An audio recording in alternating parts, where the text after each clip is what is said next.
আসসালামু আলাইকুম প্রিয় দর্শক, আজকের সংবাদে আপনাকে স্বাগতম। শুরুতেই থাকছে সংবাদ শিরোনাম, পরে বিস্তারিত। নির্বাচন অবাধ, সুষ্ঠু, ঐতিহাসিক করার অঙ্গীকার পুনর্ব্যক্ত করলেন প্রধান উপদেষ্টা। আর একদিন পরে শুরু হতে যাচ্ছে ভোট যুদ্ধ, নির্বাচনে অংশ নিচ্ছে 51 দল, আজ শেষ হচ্ছে প্রচার। ইইউ পর্যবেক্ষক প্রধান জানালেন নির্বাচনী পরিবেশ খুবই ইতিবাচক। নির্বাচন ঘিরে আজ মাঠে নামছেন 655 জুডিশিয়াল ম্যাজিস্ট্রেট। সব শেষে থাকছে নির্বাচনী জনসভা শেষে বাবা মায়ের কবর জিয়ারত করলেন তারেক রহমান। প্রিয় দর্শক, এতক্ষণ শুনছিলেন সংবাদ শিরোনাম, এবার বিস্তারিত। প্রধান উপদেষ্টা ডক্টর মোহাম্মদ ইউনূস বিগত আমলে নির্বাচনগুলোকে ফেক ও প্রহসন আখ্যা দিয়ে আসন্ন নির্বাচনকে অবাধ, সুষ্ঠু ও ঐতিহাসিক করার অঙ্গীকার পুনর্ব্যক্ত করেছেন। গতকাল সোমবার প্রায় 70 জন সচিবের সঙ্গে বৈঠকে তিনি এই অঙ্গীকার পুনর্ব্যক্ত করেন। ত্রয়োদশ জাতীয় সংসদ নির্বাচন ও গণভোটের মাত্র 2 দিন আগে প্রধান উপদেষ্টার কার্যালয়ে এই বৈঠক হয়। বৈঠক শেষে ফরেন সার্ভিস একাডেমিতে সাংবাদিকদের ব্রিফিংকালে প্রধান উপদেষ্টার প্রেস সচিব শফিকুল আলম এসব তথ্য জানান। প্রেস সচিব বলেন, প্রধান উপদেষ্টা নির্বাচনের অতীত চিত্র তুলে ধরে বলেন, সেগুলো প্রাকৃত নির্বাচন ছিল না, বরং ছিল এক ধরনের রকমারি। সবকটি ছিল ভুয়া নির্বাচন। তিনি সচিবদের আশ্বস্ত করেন, এবারে নির্বাচন হবে শান্তিপূর্ণ ও সুষ্ঠু। নির্বাচনের আর মাত্র 2 দিন বাকি, প্রায় লক্ষ্যে পৌঁছে গেছি। এই নির্বাচন দেশের রাজনৈতিক কাঠামোয় এক অভূতপূর্ব পরিবর্তন আনবে। প্রধান উপদেষ্টা এবারে নির্বাচনে প্রবাসীদের অংশগ্রহণকে একটি বড় অর্জন হিসেবে উল্লেখ করেন। তিনি বলেন, জুলাই গণ অভ্যুত্থানে প্রবাসীদের ভূমিকা যেমন গুরুত্বপূর্ণ ছিল, তেমনি রাজনৈতিক প্রক্রিয়ায় তাদের অন্তর্ভুক্তি দেশের রাজনীতিতে ইতিবাচক পরিবর্তন আনবে। পাশাপাশি বিপুল সংখ্যক বিদেশি পর্যবেক্ষকদের আগমনকে বাংলাদেশের গণতন্ত্রের প্রতি আন্তর্জাতিক আস্থার প্রতিফলন বলে মন্তব্য করেন তিনি। প্রেস সচিব জানান, প্রধান উপদেষ্টা বিগত 3টি জাতীয় সংসদ নির্বাচনের বৈধতা নিয়ে প্রশ্ন তুলে সেগুলোকে প্রহসন হিসেবে অভিহিত করেন। ডক্টর ইউনূস বলেন, শেখ হাসিনার আমলে নির্বাচনগুলোর কোনো জনভিত্তি ছিল না, বরং আন্তর্জাতিক মানের পর্যবেক্ষকরাও তখন আসেননি। তবে এবার পরিস্থিতি ভিন্ন। এখন পর্যন্ত নির্বাচনী প্রচারণায় বড় কোনো উত্তেজনার খবর নেই। রাজনৈতিক দলগুলো দায়িত্বশীল আচরণ করছে এবং শান্তিপূর্ণভাবে গণসংযোগ চালাচ্ছে। নির্বাচনকে আরও স্বচ্ছ ও গ্রহণযোগ্য করতে আধুনিক প্রযুক্তির সর্বোচ্চ ব্যবহারের কথাও জানান প্রধান উপদেষ্টা। তিনি বলেন, ভোট কেন্দ্রের নিরাপত্তা নিশ্চিত করতে 25,700টি বডি অন ক্যামেরা ব্যবহার করা হচ্ছে এবং সব কেন্দ্রে সিসিটিভি স্থাপন করা হয়েছে। ভোটারদের সুবিধার জন্য নির্বাচন ও নির্বাচন বন্ধু নামে 2টি অ্যাপ চালু করা হয়েছে। তার আশা, প্রযুক্তির এই ব্যবহার এবারের নির্বাচনকে অতীতের যে কোনো সময়ের চেয়ে বেশি বিশ্বাসযোগ্য করে তুলবে। আসন্ন গণভোট প্রসঙ্গে প্রধান উপদেষ্টা বলেন, হ্যাঁ, ভোট বিজয়ী হলে দেশে আর অপশাসন ফিরে আসবে না এবং রাষ্ট্র পরিচালনায় বড় পরিবর্তন আসবে। প্রেস সচিব জানান, গত 18 মাসে রাষ্ট্র সংস্কারে সচিবদের ভূমিকার ভূয়সী প্রশংসা করেন প্রধান উপদেষ্টা। এ সময় প্রায় 130টি জনগুরুত্বপূর্ণ অধ্যাদেশ জারি করা হয়েছে। এসব কাজ দ্রুত ও দক্ষতার সঙ্গে সম্পন্ন করতে সচিবরা যে আন্তরিকতা ও পেশাদারি দেখিয়েছেন, সেজন্য তিনি তাদের বিশেষভাবে ধন্যবাদ জানান। বৈঠক শেষে প্রধান উপদেষ্টা সচিবদের সঙ্গে গ্রুপ ছবিতে অংশ নেন। দীর্ঘ প্রতীক্ষা, রাজনৈতিক মেরুকরণ আর নানা অনিশ্চয়তার মেঘ কাটিয়ে অবশেষে ভোট উৎসবের দ্বারপ্রান্তে বাংলাদেশ। আজ সকালে 7:30টায় আনুষ্ঠানিকভাবে শেষ হয়েছে ত্রয়োদশ জাতীয় সংসদ নির্বাচন ও গণভোটের প্রচার। এখন কেবল অপেক্ষা ব্যালট যুদ্ধের। বৃহস্পতিবার সকালে 7:30টা থেকে শুরু হয়ে বিকালে 4:30টা পর্যন্ত চলবে এই ঐতিহাসিক জনমত যাচাইয়ের প্রক্রিয়া। ভোটাররা বেছে নেবেন তাদের নিজ এলাকার আইন প্রণেতাকে।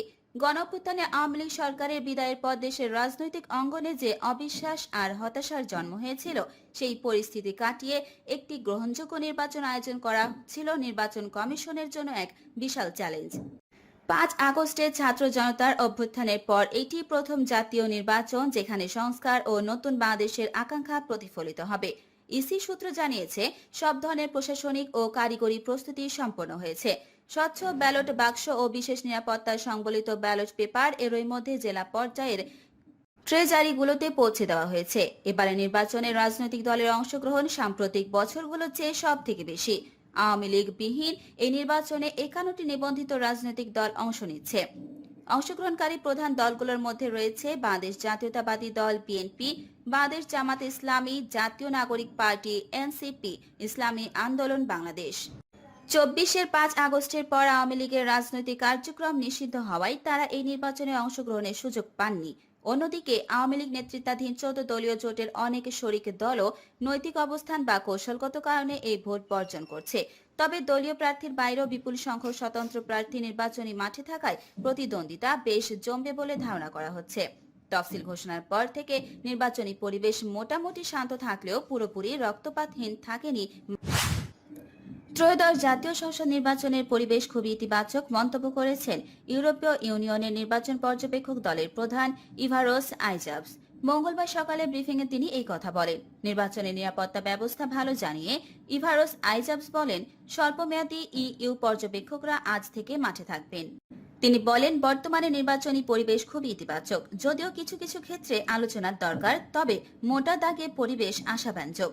ইইউ নির্বাচন পর্যবেক্ষক দলের প্রধান বলেন, অংশগ্রহণমূলক নির্বাচনের ওপর গুরুত্ব দিচ্ছে ইইউ, যেখানে সংখ্যালঘু ও নারীর অংশগ্রহণ থাকবে।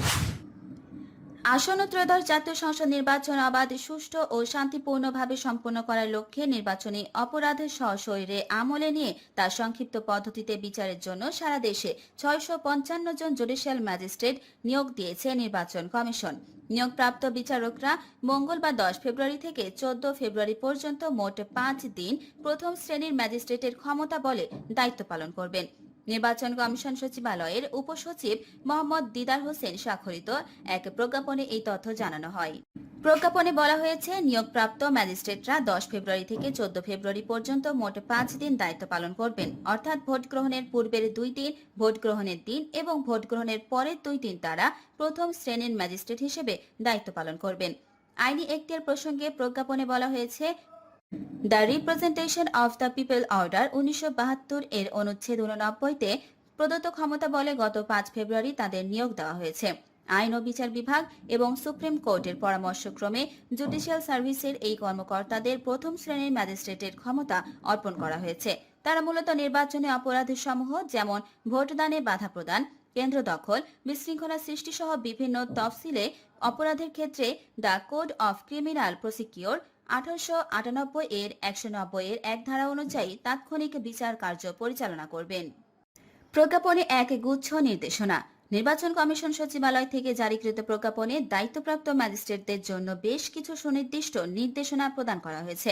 এগুলো হলো, নিয়োগপ্রাপ্ত ম্যাজিস্ট্রেটদের 10 ফেব্রুয়ারি মঙ্গলবার পূর্বাহ্নে সংশ্লিষ্ট নির্বাচনী এলাকায় যোগদান করতে হবে। যোগদান পত্রের একটি কপি নির্বাচন কমিশন সচিবালয়ের সিনিয়র সচিব বরাবর প্রেরণ করতে হবে।